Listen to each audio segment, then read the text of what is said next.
Hi friends, ഇന്ന് ഞാനിവിടെ ചെയ്യാൻ പോകുന്ന വീഡിയോ കുക്കറിനകത്തൊരു നാടൻ ചിക്കൻ കറി. അപ്പോൾ അതിന് വേണ്ട ഇൻഗ്രീഡിയൻസ് എന്തൊക്കെയാണെന്ന് നോക്കാം. ചിക്കൻ 1/2 കിലോ, തക്കാളി ഒരെണ്ണം, പൊട്ടറ്റോ ഒരെണ്ണം, സവോള 3 എണ്ണം, മുളക് പൊടി 1.5 ടീസ്പൂൺ,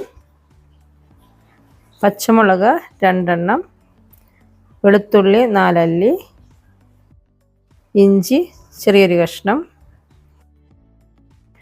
മല്ലിപ്പൊടി 1.5 ടീസ്പൂൺ, കുരുമുളക് പൊടി 1/2 ടീസ്പൂൺ, ഗരം മസാല 1/2 ടീസ്പൂൺ, പെരുംജീരകം പൊടിച്ചത് 1/4 ടീസ്പൂൺ, മഞ്ഞൾപ്പൊടി 1/2 ടീസ്പൂൺ. ഞാനിവിടെ ഒരു കുക്കറാണ് എടുത്ത് വെച്ചിരിക്കുന്നത് ചിക്കൻ കറി വെക്കാൻ വേണ്ടി. അതിലേക്ക് വെളിച്ചെണ്ണ ഒഴിച്ചു കൊടുക്കുക. ഒരു 1.5 ടേബിൾ സ്പൂൺ വെളിച്ചെണ്ണ ഒഴിച്ചു. അതിലേക്ക് കടുക് ഇട്ട് കൊടുക്കാം.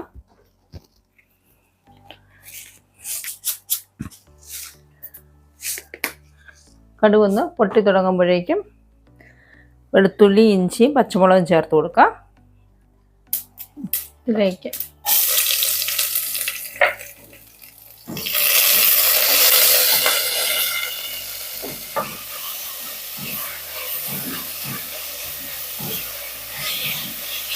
നമ്മുടെ സവോളയൊക്കെ നന്നായിട്ട് വാടിയിട്ടുണ്ട്. ഇനി നമുക്കിതിലേക്ക് മസാലപ്പൊടി ചേർത്ത് കൊടുക്കാം. മുളക് പൊടി, ഗരം മസാലയും പെരുംജീരകം പൊടിച്ചതുമാണ്. നമ്മുടെ സാധാരണ നാടൻ മസാലയാണ് ചേർത്ത് കൊടുക്കുന്നത്. പിന്നെ മല്ലിപ്പൊടി, കുരുമുളക് പൊടി, മഞ്ഞൾപ്പൊടി. നമുക്ക് എളുപ്പത്തിലുണ്ടാക്കാവുന്ന ഒരു ചിക്കൻ കറിയാണ്. നമ്മുടെ നാട്ടിൽ പഴയ കാലത്ത് എപ്പോഴും ഉണ്ടാക്കിക്കൊണ്ടിരുന്ന ഒരു ചിക്കൻ കറിയാണിത്. ഇതിൻ്റെ കൂടെ നമ്മളൊരു 2 പൊട്ടറ്റോയും കൂടെയൊക്കെ ഇട്ട് അങ്ങനെയാണ് പണ്ട് കറി വെച്ചുകൊണ്ടിരുന്നത്. ഇപ്പം പച്ചമണമെല്ലാം മാറി മസാലയുടെ നമ്മളതിലേക്ക് ഒരു തക്കാളി ഇട്ട് കൊടുക്കാം. തക്കാളി ഒന്നൊന്ന് വെന്തുടയണം. ഇപ്പം നമ്മുടെ തക്കാളിയൊക്കെ ഒന്ന് വെന്തുടഞ്ഞിട്ടുണ്ട്. ഇനി നമുക്കിതിലേക്ക് നമ്മളെടുത്ത് വെച്ചേക്കുന്ന പൊട്ടറ്റോ ഇട്ട് കൊടുക്കാം.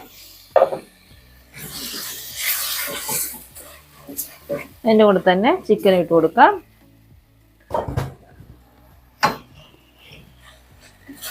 നമുക്കിതിലേക്ക് ഒന്നുകൂടി ഒരു ഹൈ ഫ്ലെയിമിലിട്ട് ഒരു 2 മിനിറ്റ് ഇളക്കി കഴിഞ്ഞിട്ട് 1 കപ്പ് ചൂടുവെള്ളം ഒഴിച്ചു കൊടുക്കാം.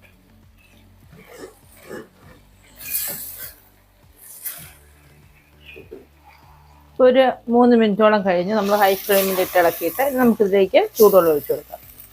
ഉപ്പ് ചേർത്തില്ലായിരുന്നു. സവോള വഴറ്റി കുറച്ച് ഉപ്പ് ചേർത്തോളൂ. ചിക്കന് വേണ്ട ഉപ്പും ഇട്ട് കൊടുക്കാം. ചൂടുവെള്ളം ഒഴിച്ചു കൊടുക്കാം. ഇനി നമുക്ക് മൂടി വെച്ച് 1 വിസിൽ മതിയാവും. ഇങ്ങനെ നമ്മുടെ ചിക്കൻ കറി ഞാൻ ഇവിടെ ഓപ്പൺ ചെയ്യാണ്. നല്ല നാടൻ ചിക്കൻ കറിയായി. അവസാനമായിട്ട് നമുക്ക് കുറച്ച് മല്ലിയിലയും കൂടി ഇട്ടൊന്ന് എടുക്കാം. അപ്പം ചോറിൻ്റെ കൂടെയും അപ്പത്തിൻ്റെ കൂടെയും പൊറോട്ടയുടെ കൂടെ ഒക്കെ നല്ലൊരു കറിയാണ്. അപ്പോൾ എല്ലാവരും ട്രൈ ചെയ്ത് നോക്കുക. നല്ലൊരു വീഡിയോ ആയിട്ട് വീണ്ടും കാണാം. താങ്ക്